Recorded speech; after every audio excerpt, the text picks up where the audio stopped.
But that you're talking about TV personalities. I'm talking about the average woman on the street. The woman you never hear about. You got a tough time. Really tough. And you're in a field where you're doing business with a lot of men.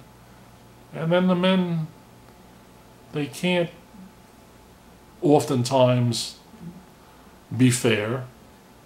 And they see that they have no chance of doing business with you. Your prices are too high, or your art is too classy, or some combination.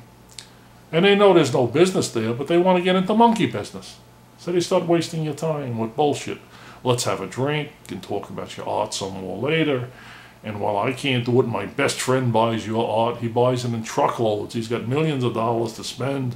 So but I got to get you in my position as artist who want to sell my art, instead of this, I get invited to bedroom. Oh, that I can't say. I don't get carried around in your pocketbook, so I don't know what happens in conversations. Oh, but I'm sure that's what happens. I'm sure what I should do, tell me, in this situation.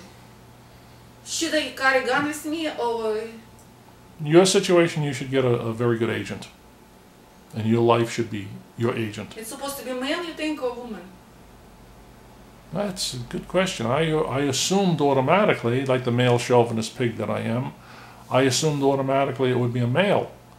However, you asked the intriguing question, should it be a man or a woman? And being that a woman is going to run into the same cycle as you, if she's attractive, I would say try to make it 40% a man, if possible. If you can't make it 40% a man, then try 60% to make it a woman agent, but very ugly woman. So you think maybe she likes men, change men like gloves. So if she likes change men like gloves, she will have no problem like I do. Oh no, you gave me a good idea talking to you.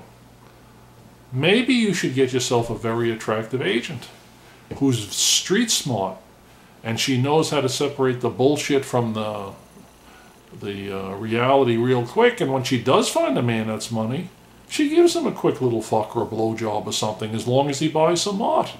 That might be a good idea, because your morals are pretty high, and you're not into blowjobs and a quick jab in the ass or whatever.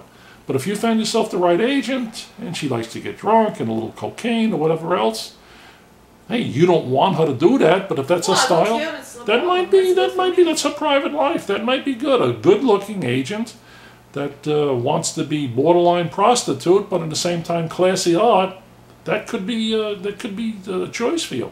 I never thought of that before. Josh, you are very wise. What? You are very wise.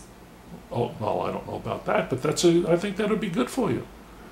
And you're so damn good looking that they might, in her fucking them, they might think, well, after I fuck the agent, I'll fuck the artist.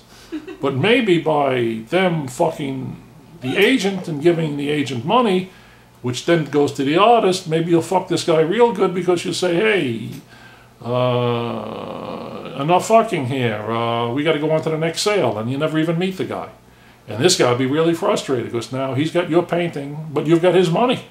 So who do you think is my potential customers? Obviously, it's a sophisticated form of art, and that's a high-priced area oftentimes. So I would tend to think your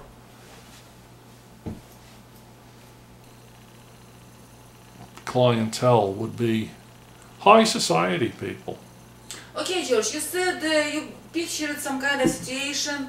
You talk about selling art, about agent, who can be agent, different things. Now you said lots of things. Can you please picture your personality? Who are you? And so people who listen to this conversation, they knew where you came from. So what you know about art, who you are, what is your background, in 2 words.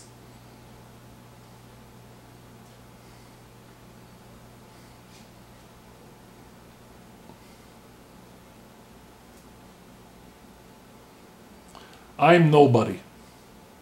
No, this is too much. It's two words. For this That words, describes- you that know des- a little bit too much. So if That you describe- nobody, you would not say any. You say lots of smart things. So it means you have some kind of education, and say a little some kind of sophistication and everything. So you know what's going on, and you No. can analyze, you can think, and you can make conclusions and decisions. Even though you're an artist, you're not painting a very good picture of me. I'll stick with it. I'm nobody. So you have no ego. You have no I have an ego, and we're starting the new year. And what I'm trying to do, and I've done a pretty good job of it the last week, is control my ego. And I talk too much. I bullshit too much. And what I'm trying to do is take the energy that I used to use for my ego and talk and bullshit and take all of that energy that goes out of me and keep that energy in me. And now I know my goals and I see them pretty clearly.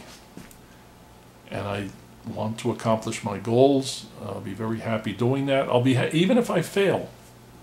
I know what my goal is. So you tell I'm me, focused, your goal, like the former president Bill Clinton used to say, focus on it like a laser beam. I'm focusing on very few things, but really focusing like a laser beam. so what is your goal practically? This is a realization of idea or making money?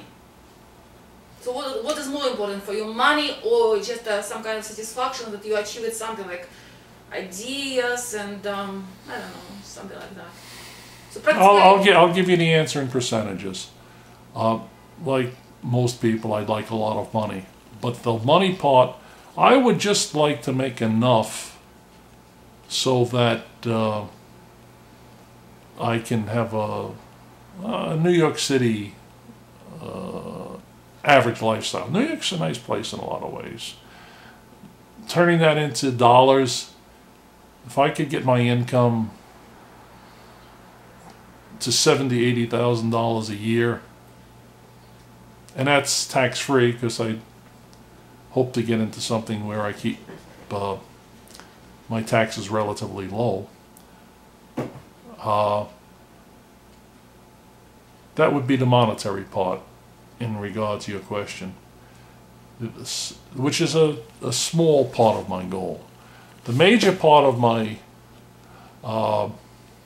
goal involves doing something, or some things, more than one actually, some good things for felines, for cats. I would like 100 years after I die for somebody to come across something regarding, man, cats were rewarded by having that guy around. He really liked cats, and a little bit more. Why get into it? Basically, I don't like human beings at all. I want to make a moderate amount of money doing what I want to do. I left that out before. What I want to do, I've got a good focus on that, how that can be accomplished. And secondly, a couple of challenges that I want to commit myself to for the feline world and